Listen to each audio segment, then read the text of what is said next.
was good. Dude, he has like the best callbacks to so many different things. But one of my favorite things he's ever taught is he was referring to Nelson Mandela. I guess Nelson Mandela was, I think his parents were in a tribe in Africa, right?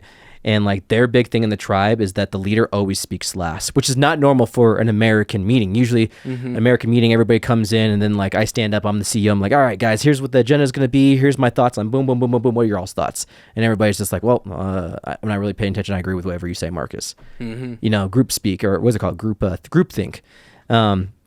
His is the opposite. Nelson Mandela's was the opposite. They literally went around the room and everybody got a fresh perspective of their own opinion before like the leader spoke. What I thought was really cool because it allows for people not to have that group think because what happens if you call the bottom of the bottom of the totem pole person like, hey, what are your thoughts on this? Like, what do you think about this?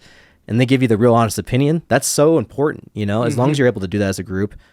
Oh gosh, that's so powerful. And it also shows like the level of importance everybody has in a group, you know? Yeah.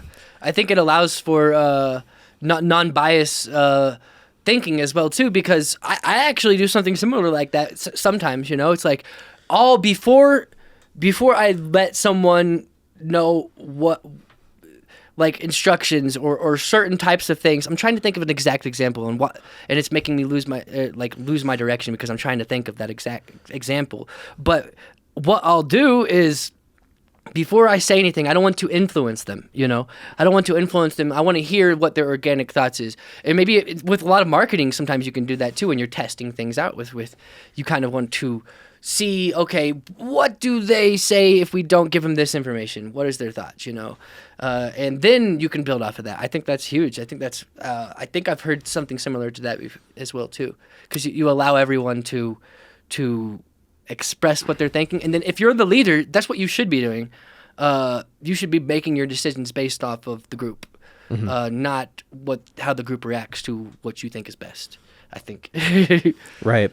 And it's hard as a leader too. I mean, because I've known that for a long time, and I feel like kind of sidetracking, but recon, we started recon like that. We went around the group and then the leader spoke last.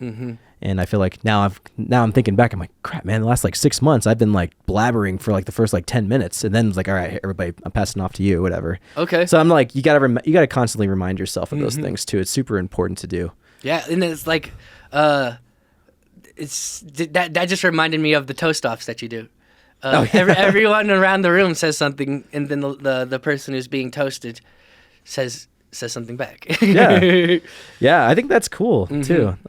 We do a thing with our group of friends where we just go around the room and say it's like a going away party or a birthday party. Everybody in the room gets to say at least something, you know, to that person. It could even be like, hey, you know, I don't really know you that well, but I got invited to this, and it seems like you have a really good community of friends. This is something special, and best wishes. You know, but it gives everybody, it's like a good icebreaker. So like we used to do it at the very end of the parties.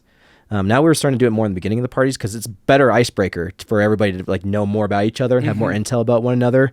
And that allows for the party actually to morph into something more mature as opposed to like you learn, I'm like, wow, I didn't know that about this person. I wish I had more time to talk to them about that, you know? For sure. So it's cool, you know? Yeah. So there's always so many, I love talking about those things like groups and leadership and meetings specifically and how to be more efficient, but also to build a culture at the same time. It's so important, man. Like, the art of having a meeting, I think, is like I think so many people, there's so many oversights in it, you know? Yeah.